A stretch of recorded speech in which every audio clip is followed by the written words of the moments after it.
Jabina, would you ever want to be president? Let's say, now, of course, no normal person wants to be president, but let's say Michelle Obama knocked on your door herself and said, Jobina Scott, the country needs you to beat, I'm not going to say any person's name.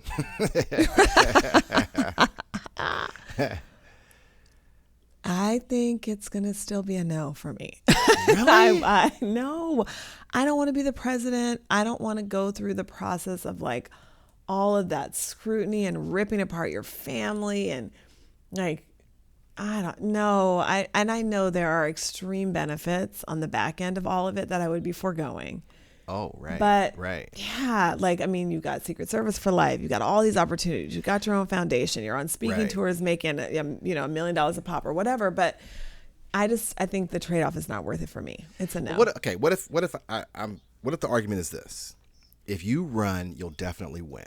If you don't run, we can't be for certain that a Democrat or a progressive is going to win. So then now you're faced with the likelihood of another conservative becoming president, more Supreme Court justices. Right. Okay. I mean, I'll take one for the team. That's what I'm talking about. A true American. Now you've convinced me, Michelle. I'm gonna run. All right, let's start the show.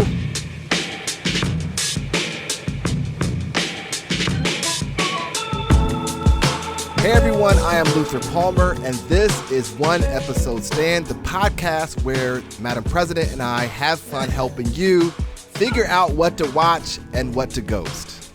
And I'm Jobina Scott, not the President of the United States. We do one-night stands for TV shows. Not yet. These are one-night stands for TV shows. We watch and discuss the premiere of a new show, and then we move on to the next one. No strings, no commitment.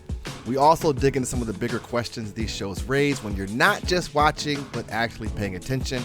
Jabina, we're going to get into Zero Day in 1 second, but tell the people what else you're watching. Okay, how did I not start watching this a long time ago? I am fully sucked into The Gilded Age. I was up so late last night watching episode after episode after episode. I love it. And you know me, I don't love a period piece. I do not. But this is like Bridgerton for Americans. So it's like 1800s New York. Mm-hmm. And it's like they're not trying to do the whole like we were colorblind and there was a black woman who was the queen and all that. Like it's very clear of like white life versus black life. But like it is all about the kind of the spoken and the unspoken social norms that literally ruled people's lives and trying to establish themselves in society, and it is so good. So many twists and turns. I love it. So I am waiting patiently for. You can't get a word in edgewise. What do you want to say? No, I recommended The Gilded Age to you. You did. So yes. I would like some appreciation. Okay, you were waiting for your applause. Let me give you. Give me my flowers while I'm now. still here, Jabina. I'm going to give you your flowers now. You said. And in fact, you didn't only recommend, you said, this seems like a show you would love. Exactly. And you were 100%, I'm going to give you your flowers. You were 100% correct. I have a question that I'm not sure you're going to be able to answer. What does gilded mean? No, I mean, if something is gilded, isn't it like, oh God, no, is it like gold crusted? I have no idea what gilded means. I knew you would not know. Gilded? You've been watching this show, falling in love with it. Allowing it to rule my life and rob me of my sleep. And I don't even know what it means. Oh, man. All right, let's get into Lord. Zero Day. What did you know about Zero Day before we picked it? Nothing. This was also a Luther Palmer recommendation. I mean, I'm sure it was up there on my Netflix screen, but page. But no, I didn't know anything. Did you know that Angela Bassett was in it? Because when she appeared on screen, Not I was like, at oh. all. I was so surprised. I mean, of course, even the trailer, all that stuff, it's all Robert De Niro. I had no idea who was going to be the real Madam President. Right, the real Madam President. Okay, so give us the facts on Zero Day. Zero Day. It's on Netflix. 1 hour drama. It is about a an attack of sorts. It's not a terrorist attack that kills people, but it is this attack. I mean, yeah, it does. Some people do die, but it is this cyber attack on all technology. So your phone, your computer, every traffic light, everything that runs on technology, which of course is everything, shuts down for a period of time that I'm not going to be able to recall. If it was a minute or an hour, I don't know, but it did its thing. And no one in the country can figure out what happened and why. Was it a minute or an no hour? idea. It had to be an hour, right? Because It they had were to be like an hour. calling around, and Yeah, a minute everyone would was be trying too to figure out, short. well, a minute is too short. So it's got to be an hour.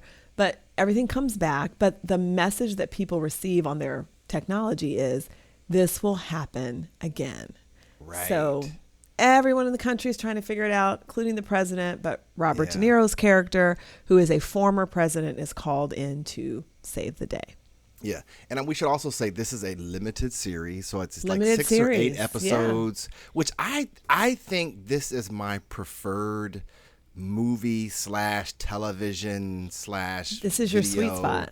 It's my sweet spot because movies can be good, but they don't allow for a lot of back and forth. Like sometimes when a movie has a lot of back and forth in 2 hours, you're like, okay, y'all are doing too much. Yeah. But if you have 6, 7, 8 hours, you can do some back and forth. You can do more character development. You can do character development really well. Yeah. Right.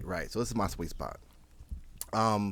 So one of the things that also comes up is this notion that Robert De Niro is like this former president who's like had bipartisan support and is liked by both sides of the country. The hero of the country. Yeah. And I was like, what century When are has we that in? Because there's not a single person who could rally both sides of the aisle for anything. And it's been that way forever. Issue. And I know we have this like, oh, times are worse now.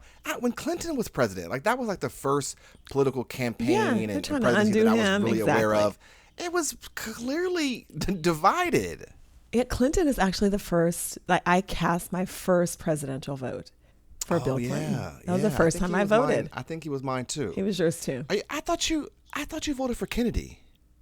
I cannot stand you. Oh, good. I thought I saw a picture of you and Kennedy. I'm over you. Speaking of this bipartisan support thing, like the scene to me that was the most ridiculous was when this like mob is outside and they're all protesting and they are demanding answers, and he like walks up and does this like cool speech and everyone's like giving him a round standing ovation. I just thought it was so ridiculous. I'm like, no, dude, you would have been attacked and trampled in these United States. Well, one of the things that one of the members of the crowd yells before he does this, speech is there's people trapped in the subway underground still. Right. And someone yells out, "They're just crisis actors." Yes.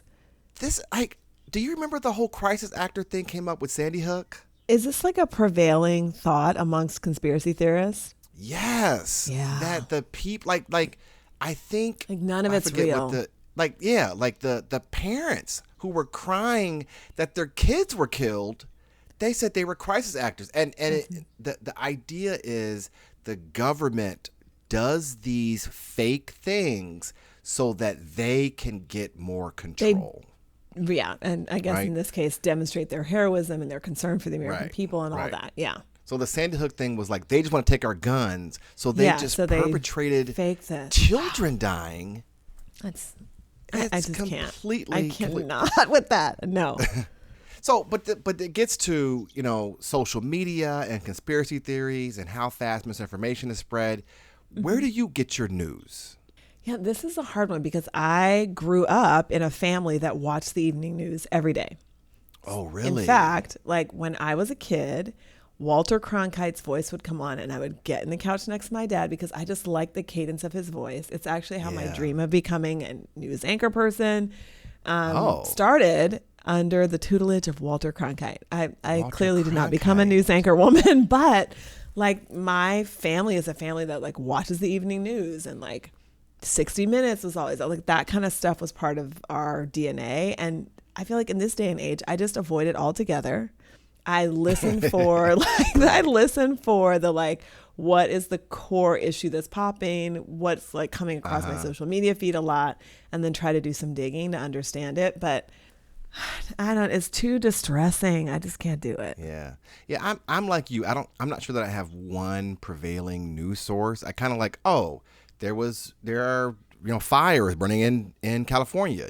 So I just kind of go to the internet and just kind of pull from different, and I guess I've just learned that if you pull from 10 different sources, the things that they're all saying, although they're kind of all getting from the same place, but there seems to be a consensus about this fact being true. I also wait, whenever there's a school shooting, I wait 2 days because news cares more about being first and being right. So they'll just jump out there and say, oh, he's this, and this was his motive, and this what he did. And then 2 days later, that's not true. So I just wait. I'm not in a hurry to get the latest and the update. I just wait and get it. Now, my father, though, I don't think he was a news watcher when I was growing up, but he became a news watcher. He loved him some Lester Holt. And I remember Lester Holt. When Lester Holt announced his retirement, my mother was like, we have to figure out a way to tell your father. How are we going to break it to Dad? How are we going to break this to Dad? It is going to break his heart. Lester Holt is retiring. Lester. And I think this is what happens when you get older. I think the older generation watches news. Yeah. Right? Oh, they do. You're saying 100%. your parents did the whole time, but I think collectively, news is geared toward older people. That's who watches it. And my father was very typical in his progression toward news and westerns. He would watch westerns. Oh, same. My dad was upset. Day, Gunsmoke was always on. And he would say, my dad would say, the plots were simple. You know who the good guys were, you know who the bad guys were. And I just think, as you they're going to win in the end. Yeah. You're just tired of the back and forth. It's just this is the good guy. He's going to win every time. These are the bad people. That. And westerns deliver that every time. That they do. Okay. Any other plots that came up or Yeah, so I'm going to tell you what got on my nerves. I think clearly that in this country we have decided, I shouldn't even say I think, in this country we have decided that a woman is not fit to lead the country. And I'm concerned about the way that Robert De Niro's character is positioned to come in and save the day. And even though Angela Bassett's character, Madam President, asked for him, it's they just set it up for she doesn't really get it. She's not sure what's happening. Who can I call? Oh, I can call this male former president. It is, to me, I'm like, come on, writers, do better. Do better, because it underscores our when I tell you that ideology. Never crossed my mind. I mean, I was fully in my man mode. It never. Right. You were like, great, here comes Robert De Niro. Because right, I was like, yes, we need a Robert De Niro on the case. Now we can solve this. now we can solve it.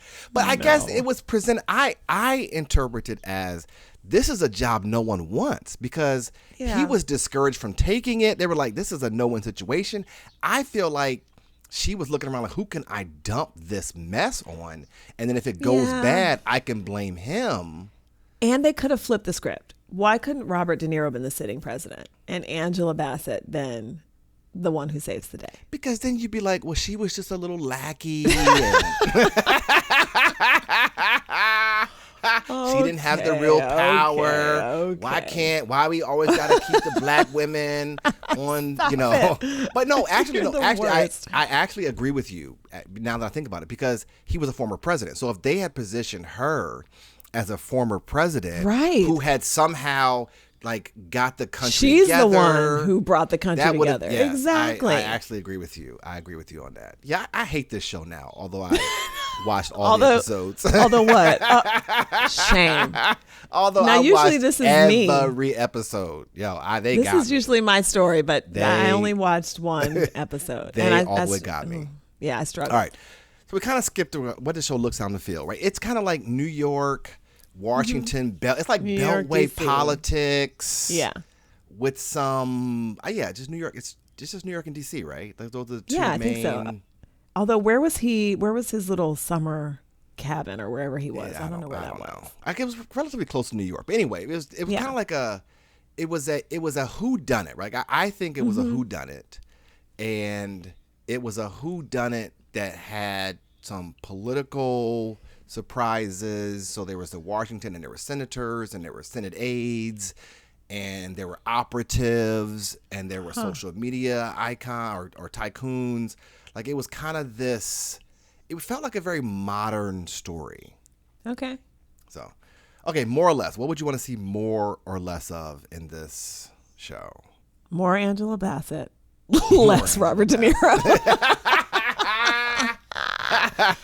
Oh, more of the woman president solving this issue, saving the country the way we know she can.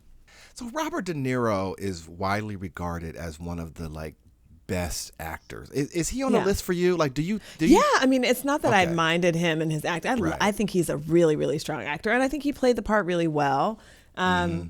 I'm just really more thinking about the writing and the choices that they made in terms of casting. But yeah, I mean, I like Robert De Niro.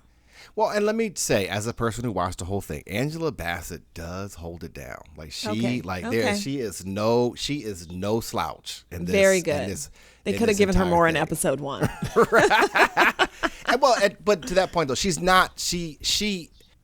not prominent in any episode, right? Like, Okay. she's never prominent. It is about him. Yeah. But she does hold it down in her role as Madam President. Okay. More or less for me, what would I want to see? I don't know. You saw all of it. So there how can there be any more? How can there be any more? You got all of it. If I was to go back though, what would I want to see more of? So the president has this assistant guy. He just has a creepy vibe for me. I've seen him in other stuff. I'm not sure that I like him as an actor, which is bad to say. I do. Like, I think his creepy look really adds to all of his characters and his work. Like, I remember him from this really creepy episode of Black Mirror. I like him. What episode was that? Well, I don't remember. So this is one where they were like jumping into people's minds, and this was maybe season 1 of Black Mirror. But he was in the one where they were on a spaceship. Wasn't that him? Yeah. Oh, that's right. It was kind of like a Star Trek-y looking. Yes. Yeah. That was him. Because I was like, where did I know this guy from? He's just creepy. I don't know. And like you said, maybe that's him being a great actor. Like, I heard a story about a guy who he auditioned for this part, and the part he was to play was kind of an asshole guy. And the director was like, I don't like this guy. Like, he's an asshole. I don't want to work with him. Like, he's not good. But then they gave him a second interview or a second, whatever they call audition. And it's like, oh, he's a nice guy. He was just really acting well. He was acting like an asshole. He's just leaning into the character. So maybe this guy is probably like not creepy at all. He's probably super wholesome and nice. Right. But he keeps getting cast for these like shady, like what's really there's going something on about with his him. look though, because he's very pale, and then his hair is really Yes. fair. Like it's something about his look. Yes. And I'm going to say too, you can never have too much Angela Bassett. Like, I am here. How old is Angela Bassett? Do we know how old she is? Is she 62 or so? Let's see. I think she's older than that, right?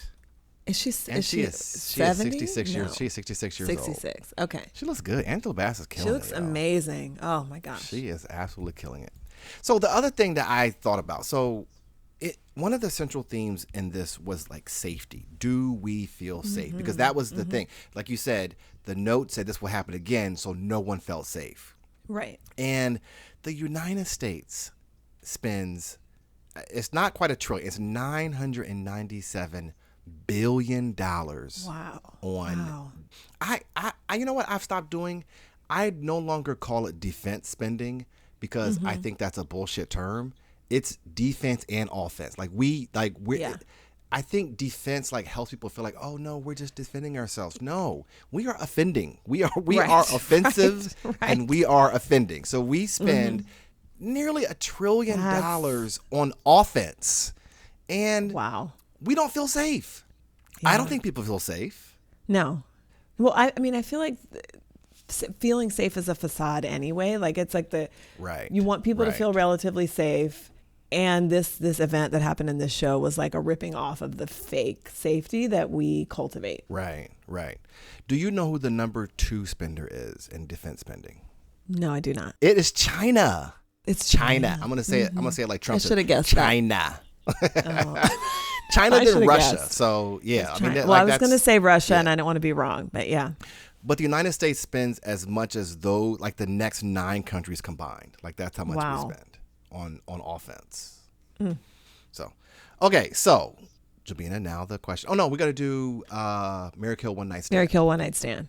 I'm going to give you the former president, Robert De Niro. We never, Jobina, at some point we have to elevate our podcasting skills to come up with the actual Okay. character names. I mean, of just these write it people. down 'Cause in we're advance always of like the Angela Bassett's recording. character, Robert De Niro's character. Like they were acting We're and gonna- actressing to become these characters who we just like disregard their name. But I'm going to give you. We are Robert going to De do Niro's better character. prep.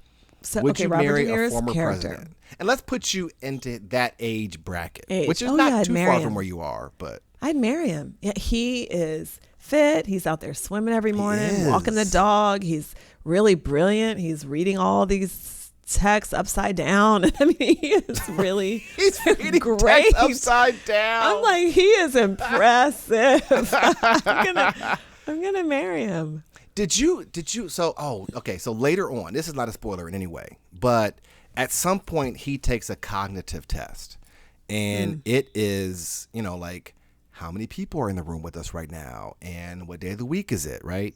Okay. So first of all, Trump always brags about passing these tests, which if there's a very small percentage of people who would fail these tests. Who are, I'm like, who are unless having you're like in advanced legitimate- Alzheimer's. Yes. Right, like advanced Alzheimer's. But I was talking to some family of mine a month ago about some of our family who've had Alzheimer's, and they would talk about being in the room for these cognitive tests and really being saddened Yeah. by how incapable their family members were of answering these questions. Like my cousin said, his uncle, the lady said, right now, is it daytime or nighttime? And the windows were open, Jobina. It was the Sunlight middle of the streaming day. in. And Wow. he said, oh, I know what it is. And she said, well, I know you know, but like, tell me what it is. And he went over to the window and had nothing. Like he had no Nothing. ability Oh, to that's determine so hard. what night. I just wouldn't imagine the brain could stop working in that way, In right? that Like way. it just it's something so basic. Like it just breaks your heart that the mind is just folding in on itself not to be able to answer that. Even the question, how many people are in the room with us right Or now? in the room. That is terrifying. Yeah. Like not being able to count. Well, I've seen this video of this woman, who is looking in a full-length mirror, and she's going, "Now, who are you? Nice to meet you." Oh, she's so funny. She's saying what I'm saying. Her son is recording her. Of course, I think the prevailing thinking around this is that you cause people more duress when you try to correct them. And so the Right, son was going right. on along with it and introducing her Yeah. to herself. And she was saying, "Well, nice to meet you." And he goes, "Mom, isn't she pretty?" And she goes, "Yeah, she's so pretty." She had no idea it was At herself. least she didn't think she was ugly. Like ooh, she Right. is ugly. She was like, no, that she's woman gotta in toe the up. weather there was ugly. Oh no, she thought well of herself, even though she didn't know it was her. Okay, you need a marry, kill, one night stand for me. Okay, I am of course going to give you. Sometimes I try not to give you the main character or someone who I suspect that you're going to like, but this time Right. I'm going all the way in. Madam President, Madam Angela President. Bassett's character. Yes. I would get on one knee today. I would get on one knee today. I would like to, we've never had a first gentleman, obviously. Yeah, that could be you. I think I could play the first gentleman role well. Okay, what qualifies you? What are you going to do with your first gentleman status? You know what I would do, Jobina? What my platform would be, because every first lady. Yeah, I mean, first gentleman has a Michelle platform. Obama focused on fitness, Barbara Bush Right. on reading. Right. What is first gentleman Luther Palmer going to focus on? I'm going to make beauty pageants great again. That's gonna be my. No. That's gonna be my focus. What? As first. Why? Why? Because Jobina, these people get derided and criticized for only being beautiful. But beauty is difficult. Like go outside your door and you will see how difficult beauty is. And they're working at it. It's just so I am naturally gifted at mathematics. And we parade these kids around who are good at math as if they were like rags to riches. No, y'all were already good at math. You're gifted. I think the same thing is true about beauty. Yeah, these people were born attractive, but they've put time and energy and work into being beautiful, and we don't give them enough credit, Jobina. And how does this help the country? How does beauty? Are you asking how beauty helps the country? How does your platform? How is your platform going to help the country? Jobina, if we spend millions of dollars beautifying the natural parks, we can spend millions of dollars beautifying people, and that would be my platform. Oh, you can stop and smell the roses. You can stop and admire a beautiful person. And you know what else? You know what we're missing? We're missing more male beauty pageants. Okay, that would really be my mission. It's time to get men on equal standing with women, parading around in bathing suits. Jobina, it's not just about bathing suits, Jobina. That was a very sexist comment. Well, the swimsuit competition. I mean, we're more. It's than part just of the pageant. Swimsuits. I'm just saying it's part of the pageant. That'd be my platform. And first gentleman. So there is this thing about women who make more than men, and a lot of women in Hollywood say it's hard to date a man who's not famous because they don't understand the life. I could play that role. I could because I'm secure. Yeah, you're like, I'm not insecure. Just take the lead. I'm good. Take the lead. Be famous, be on the road, be traveling, be great. I will be in the background holding the poodle, whatever. The first dog. The first dog. I will do all the things to be because like you said at the opening of our show, the upside of being a former president's family, it's cake. It's a cakewalk. Set for life. So I'm all in. Okay. All right. Now the question we all want to know. Are you going to continue watching, or was this a one episode stand? Yeah, I mean, if this is a mystery to you at this point, no, I'm not here for it. This was a one episode stand for me. It didn't grab me. I didn't love it. I kind of struggled to get to the end of the first episode. You can tell me what happened after we stop recording. You can just tell me how it resolved itself. I'm not in.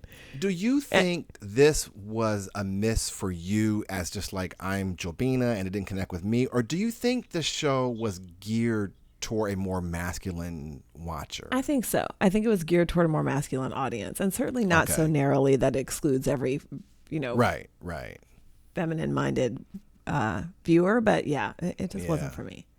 Because it's very gray, right? The Washington, New York is very gray. It's very spy. It's very, secretive. There's no Gilded Age to it. No, there's not. Not at all. Not at all. Well, I did watch the entire thing and enjoyed it. I enjoyed it. So it was not a one episode stand for me. All right. Did we cover all the bases? We did. All right. Well, thank you all for listening to One Episode Stand. If you enjoyed this episode, you can subscribe to the podcast to be alerted when new episodes drop. If you're listening on iTunes, please give us a rating. The theme music is Freedom by Paradox Hip Hop, and we'll be back next time with another series premiere. Jobina, let's end on this. Every story has a moral. What was the moral of this episode? The moral of this episode is, if you are going to run for president and take Luther Palmer with you as your first gentleman, please work with him on his platform. Just help him. Help vet that thing out before you start the news circuit. Help him. You are trying to silence male equality. That's I'm trying to help you. I'm trying to help you. My moral is that gilded means covered thinly with gold leaf or gold paint. I So you did were say right. cover in gold. See there? You were right. I know what I'm talking about. My moral is listen to black women. Hey, I'm They running for president. know what they're talking about. All right, everybody. See you next time. Bye, everybody.